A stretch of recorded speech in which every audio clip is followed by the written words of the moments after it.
welcome back to Winging It.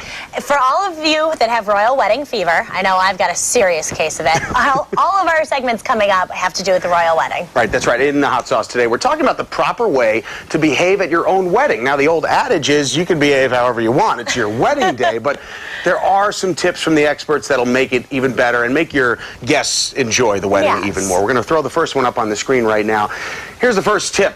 Try not to schedule those photos. You know, the photos you take after you get married in the church during the cocktail hour. You don't want to do that. When your guests have to wait for you, you're missing out on sharing the excitement with them, of course. But at our wedding, we got the photos done really quick because the sun was going down, and we did spend the majority of the time at the cocktail hour, so I'm a little bit guilty, but we did have a good time. Do you know what? I think people expect that, too. I think everyone knows that that time right after the ceremony is when people will be taking pictures. I kind of agree with this because it really stinks when you know someone in the wedding party, but you as a guest are not in the wedding party, because then you have to sit around sometimes with a bunch of people you don't know and try and make conversation. Right. That's a little awkward. It can be, but, you know, it tests your social skills. And it can be overwhelming. All right.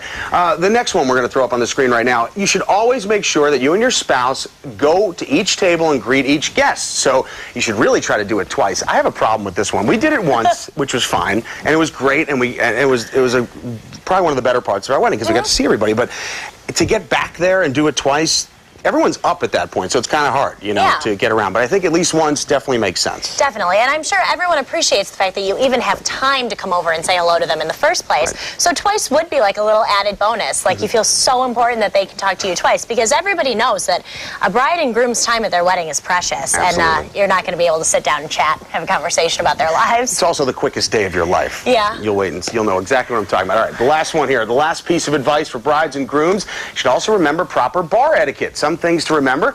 Don't drink beer from bottles. Well, too late for me.